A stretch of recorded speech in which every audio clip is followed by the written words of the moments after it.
That's JJ Delaney knocking it forward there towards Richie Power again. Very, very fine talent. Gets it under control, neatly done.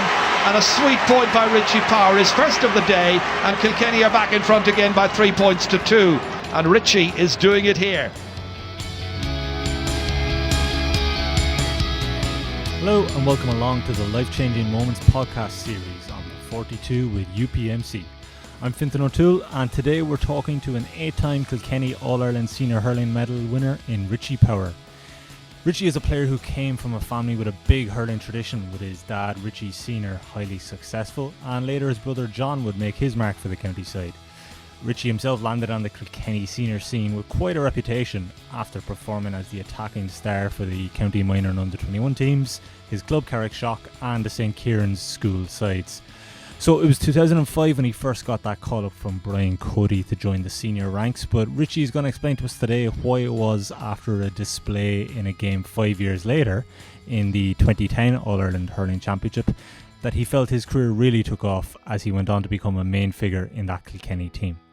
Now, we've teamed up with UPMC, the official healthcare partner of the GPA and GAA, to produce this Life Changing Moments podcast series. With over 40 hospitals, 700 doctors and 90,000 employees globally, UPMC is providing life-changing medicine to communities across Ireland. To find out more, go to www.upmc.ie.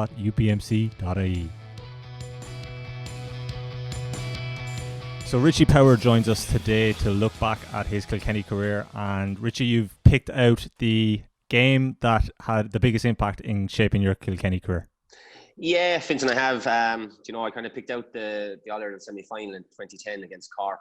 I just felt that, I won't say it's kind of the day I came of age, but I suppose with Henry going off with the cruciate injury, I took over the free taking that day, and I just, I felt that was the day I kind of, I suppose, stepped up, and rather than being, I suppose, in the background, I kind of stepped up as being maybe one of the leaders on the team. I suppose the background to this is that you weren't exactly a new player onto the panel at that stage, because it would have been 2005, I'm right in saying that was your first introduction to the senior squad. Yeah, absolutely. And I suppose when you say that was the day I maybe came of age, you'd wonder where I was the 5 years previous to that. But I suppose, look, obviously 2006 was a fantastic year for Kilkenny, and, I suppose stopping Cork's 3 in a row and, the start of our own 4 in a row success, was huge. And I suppose on a personal note, I kind of struggled a bit kind of with injuries over the course of my first couple of years with Kilkenny, and I suppose, dip in form then as well on top of that kind of led to, being in and out of the team on various occasions. So, luckily enough, 2010, as I said, was probably the second year I got a clear run of injury free, and I felt myself, I was in good shape to really drive it on from there. And, I suppose that's where the performance against Cork maybe came from. You joined the Kilkenny squad on the back of huge success with the other teams you've been involved in. I mean, I was looking at it, you won 2 All-Ireland medals with the St Kieran's college team, Kilkenny minor and Kilkenny under-21. I suppose you were kind of such a main player for all of those sides. Was it difficult then coming into a situation where a team that's highly, highly successful, that had so many kind of players pushing for position in your area of the field alone, the forward line? Yeah, I suppose. Look, I suppose it's every young boy's dream to play senior with their county team. And I was no different. And luckily enough, I had great success underage with Kilkenny and Kieran's College, and even before the minors, like we won an Arabon, Nina Co-op under 16 with the guys that I won minor All-Irelands with. So it was. I suppose it was a stepping stone to, I suppose, making the breakthrough to the senior setup. And look, maybe being a young guy, being a bit naive, thinking that just going in and it was automatically going to happen, And I suppose that was a big thing for me over probably the first year or two. And I kind of learned a lot of hard lessons, but you had to work hard, and that was Brian Cody's mantra. And if you didn't buy into it, you only got so much time in there. And I saw it from 2005. Going in as, I suppose, a young guy, I got to play with DJ Carey, which was my boyhood hero. So that was a huge thing for me. But I quickly saw that things weren't just going to happen like maybe they did at minor and under 21 level. That we needed to work extremely hard, and if you wanted to make it, that's just what you had to do. And there was a lot of sacrifices that you had to make. That phrase you used, that things definitely weren't going to happen, was that difficult to accept because, I mean, I suppose you were a regular in all those kind of Kilkenny underage teams you played in. I mean, you mentioned DJ, you've obviously Henry Shefflin, you know, you've other guys like Eddie Brennan, Aidan Fogarty. You know, I'm just focusing, I guess, on the part of the team that you were trying to break into. And I mean, from the outside, maybe there's always been a sense that Kilkenny young forwards have to bide their time. I mean, you know, TJ Reid has had to do it, Colin Fennelly, Richie Hogan, I'm thinking of the current guys. But for a player himself, is that a difficult thing to get your head around? Look, I won't say it was a difficult thing to get my head around. It was just, I suppose, it was either get your head around it or you know, good luck. And that was just the way, like, you know, I suppose after having so much success underage and going up with, you know, the Mick Fenleys, the Michael Rices, the Donegal Codys, these guys, you know, you're nearly automatically thinking that, geez, once we get senior, that, you know, All Irelands are going to be won. But, you know, we quickly found out the hard way in 2005, and me personally as well. You know, like I was dropped for the All Ireland semi-final against Galway. You know, after a very, very poor performance in the quarter-final, and you know, it was those kind of, I suppose, kicks, you know, that I suppose that drove me on after that. You know, and similar to the 2007 All Ireland, I was dropped for the All Ireland final. You know, and that, you know, that really hurt. And again, it was a driving factor kind of going forward for the following years. The 2007, 2008 and 2019 9 seasons, and obviously the 06 before that, as you mentioned, all kind of culminated in All-Ireland success. Was there any of those years, I mean, you mentioned injury and, you know, difficulty getting into the team, but was there any of those years where you kind of felt you were close to kind of really establishing yourself, or was 2010 the kind of the first one that you felt, you know, I am now becoming a first choice here? Yeah, I suppose, look, 2006 winning the first All Ireland was huge, and that's always going to stand out in my mind, you know. But again, you know, I remember the build up to that game, and you know, we were putting a plan in place to try and stop the kind of the Cork running game and the work rate and the physicality, and you know, we training weekends in Carton House, and you know, just preparing for that. So, you know, obviously, look, I felt part of it, but I suppose was I suppose confident of my position every day that the team was being announced? No, you know, and that's probably, I suppose, where, you know, probably 2009, 2010, I maybe, you know, I was, not that I was confident that I was on the team, but I knew myself, if I was fit and if I was working hard and if I was hurling well, that Brian had faith in me and he'd trust me to do a job. So I think, you know, the first couple of years, as I said, it was in and out. You know, that my form was quite, you know, in and out. You know, I didn't get a consistency to my game, which I would have liked to have had until, as I said, you know, 2009, 2010, probably, you know, I started to show, you know, what I could do. But, you know, obviously you're trying to make your way in the Kilkenny setup, but, you know, you can ask anyone, you know, ask Henry, ask DJ, ask Tommy Welsh, JJ Delaney. You know, there was so much competition for places, you couldn't sit back and relax or sit in your laurels. You know, you just had to drive on. And like, you know, for me, Tommy Welsh was the epiphany of that. You know, like every day he went out training, and, you know, Henry the same thing. You know, like they really, you know, you look up to these guys and see what they've achieved, but how they done it. It's quite phenomenal. So we arrived at the start of the 2010 season where obviously you were going for the 5 in a row, and the start of it in championship terms, I mean, your form looked really, really good in Leinster heading into this Cork game that you've chosen. Because 2009 was Anthony Daly's first season in charge of Dublin, and they seem to have given you a pretty competitive outing in the Leinster final, but you know, you seemed to be completely on top in this 2010 Leinster semi-final, and then beat Galway in the final again. That was probably something new. I think it was only their second year in Leinster. So would you felt the form was good heading into this Cork match in August 2010? Yeah, like, look, I suppose personally, I you know, as I said, I felt very, very strong. I felt fit. I'd no niggly injuries. I'd no kind of nothing hanging over me in the background. You know, and training had gone very, very well. We prepared as well for that game as we prepared for every single game, you know, during the championship. But you know, I think that just, I suppose, obviously it was overshadowed by Henry, you know, doing the injury, you know, which was a huge thing. But obviously, you know, for me, the Cork game, you know, I suppose once you see that, like, obviously you go out every day to be a leader.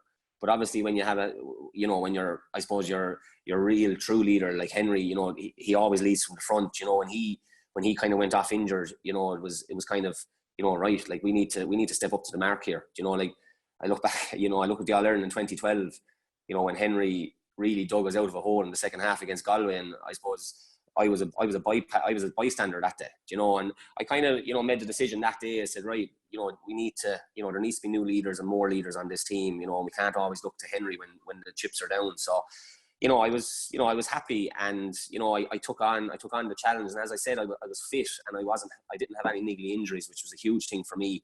I've always struggled with injuries, over the 11 years with Kilkenny. But I suppose that year I got a clear run of things, and I suppose I was kind of happy with my performances. Obviously, not with the way the year finished out, but I suppose that day against Cork, it kind of all, I suppose, maybe came together and clicked on the day. Everything kind of came together and went right on the day. It wasn't just Henry that you lost in the first half of that match. Brian Hogan, who I know people in that Kilkenny setup, he was a really, really important kind of component of your defensive setup. I mean, to lose the two of them in the first half, you see different teams during the years, they don't really recover from an injury setback like that. It's a big thing for them when they kind of lose a player. And yet, you were ahead 2-12 to 5 points at halftime of that game. So the loss of those players really doesn't seem to have hurt you. Yeah, I suppose, look, it didn't, because I suppose we were on, I won't say we were on such a roll at that stage, but obviously 2010 we were going for 5 in a row, and I suppose we were really at the height of our powers, maybe, and our confidence levels were high. Every day we went out, we knew the work rate was there, and if we worked hard, the rest would take care of itself, because we'd done all the hard work in the build-up and in the lead-up to the game. So obviously we got off to a great start against Cork that day, and obviously going in at half time with a lead like that, you're kind of like, you can never say that you're safe and the game is over, but like, we knew if we just kept driving that we'd be back in the All-Ireland final in September, and I suppose that's exactly what we done. And we stayed going till the end, and I remember I got a goal in the second half, and I celebrated it a lot, even though we were probably 15 or 16 points ahead, but it was just kind of having that feel-good factor and knowing that, things were going well and things were going right for me on the day, it was a huge thing for me personally. I noticed your kind of celebration right for the goal, but I kind of think it makes a lot of sense given your kind of personal journey to that point and how well you kind of played. And it comes at the end of the game. I mean, by that stage, I think you were up 9 or 10 points anyway. So, and this just kind of sealed it all off and rounded it. And I suppose it's like any young player's kind of dream, isn't it? You catch a ball over a defender, you turn into Hill 16 and put it into the back of the net, and I know you're in an All-Ireland final. Yeah, exactly. And like, look, I had a serious tussle that day with Owen Cadigan as well, and myself and Owen have had quite a few battles over the course of my career. And I suppose I maybe got the upper hand on it towards the end that day. And yeah, look, as you said, absolutely. We were driving, the drive for 5, as people might call it. But like, I suppose in our own background, in our own heads, we weren't thinking about 5 in a row. We were just thinking about getting back to the All-Ireland final. That's where we wanted to be. That's why we started training in January of that year and pushed on to be there in September. It's every inter-county player's ambition when they start training, whether it be October, November, December, January. They want to be there in September, and we were no different that year. And we just felt that we were well capable of getting back to where we were the 4 previous years, and we really wanted to push on and win the All-Ireland that year. And it wasn't 5 in a row was never a factor. It was never mentioned in our dressing room at all in 2010. And that's and that was the way Brian Cody wanted it, and that's the way I suppose we as players wanted it as well. We just didn't want to be thinking about things like that. We just wanted to be All-Ireland champions, and beating Cork in the semi-final got us to within 70 minutes of that. You finished with 1-8 in this game against Cork, 6 points from frees. Obviously, Henry's the recognised free taker. He's the established one. But I mean, were you kind of the number 2? Was it always kind of understood if he goes off or if he's injured, if he's substituted, that you knew you were going to be stepping up? Or like, how did it work in terms of the system? Yeah, I suppose. Look, I won't say that I was the number 2. It was never discussed with Brian that if something happened. But like obviously, look, I took frees from my club. I took frees for Kilkenny at minor and under 21 level.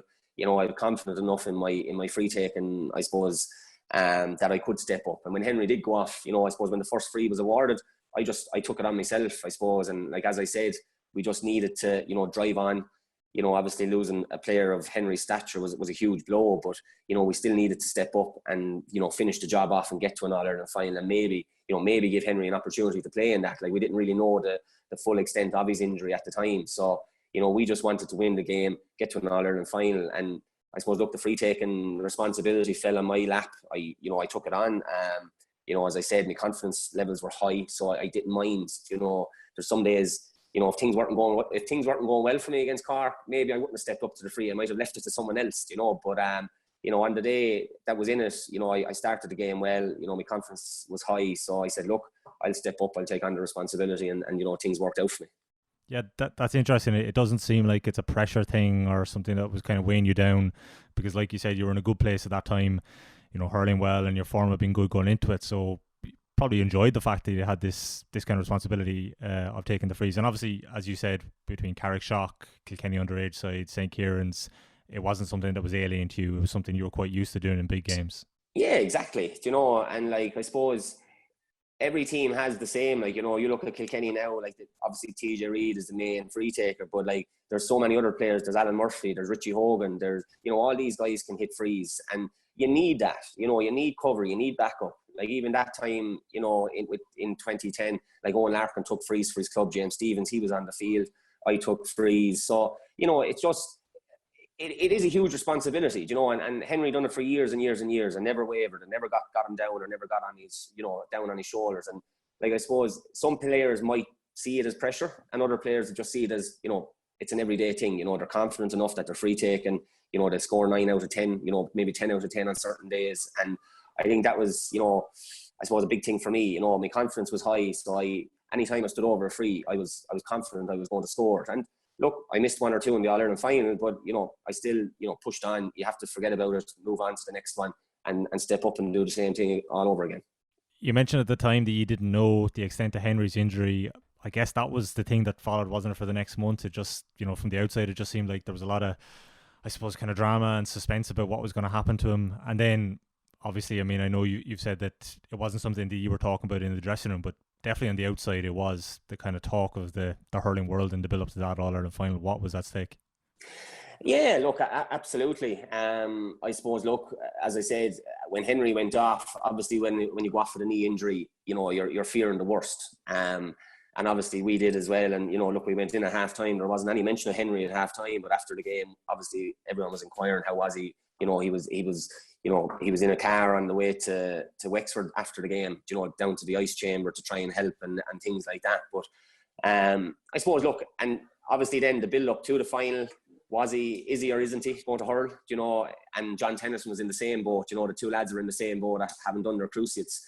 And obviously then the 5 in a row was obviously it was a huge thing in the media and things like that. But I suppose it was hard to get away from it. We didn't hide away from it. We didn't run away from it. We took it on, and we done exactly what we done, in the build up to the 4 previous finals. We didn't talk about 5 in a row.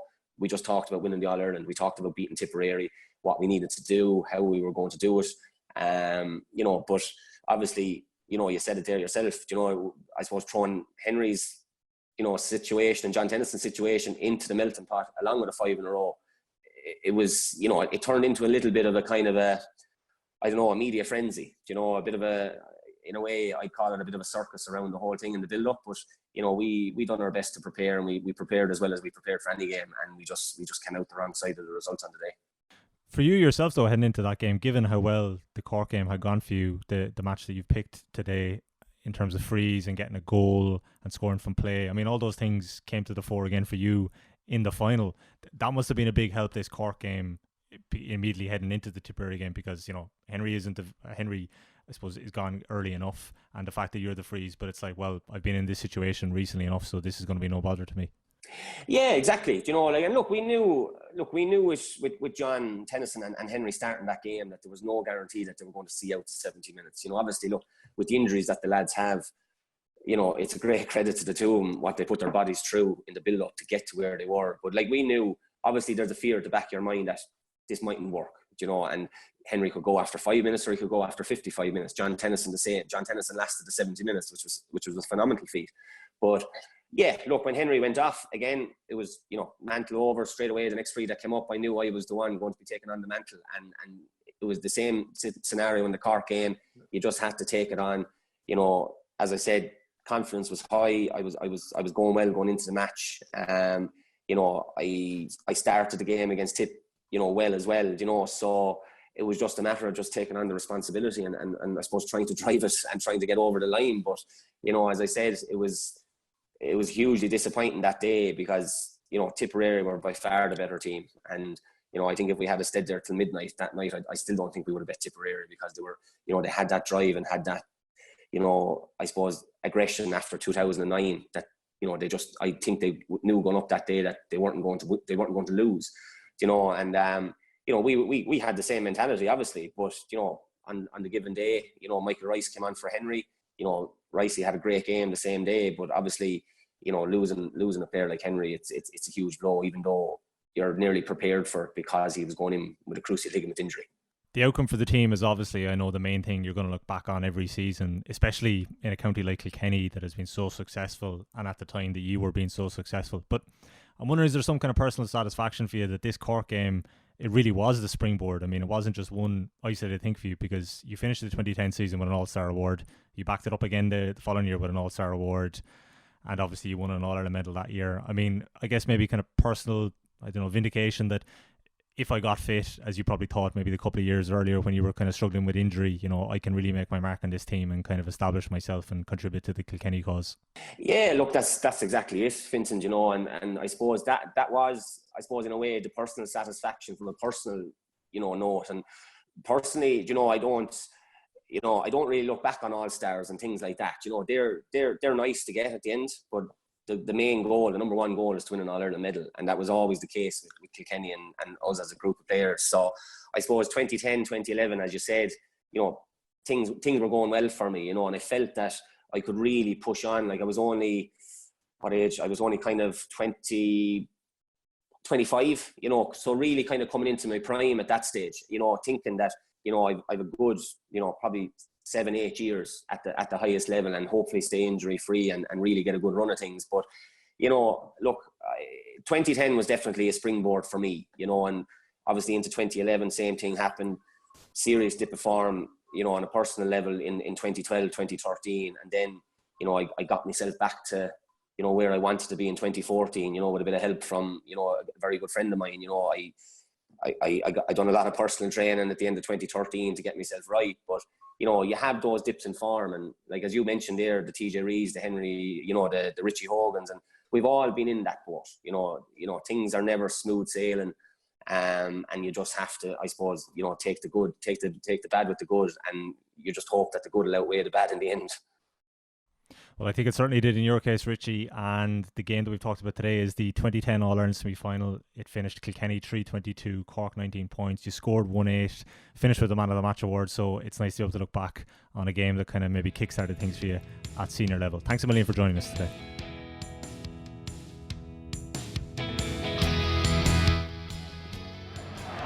There's still a lot more in this, and that's another one back of the net for Richie Power. A goal and 8 points, the 5th time he's ever scored in the championship, and Kilkenny have simply romped past Cork in the All-Ireland semi-final. Great hands, great finishing. Kilkenny 320, Cork 13 points. And thank you for listening to the latest episode of the Life Changing Moments podcast series on the 42 with UPMC, the official healthcare partner of the GPA and GAA. We'll be back soon with another great guest for our next episode. Chat to you then.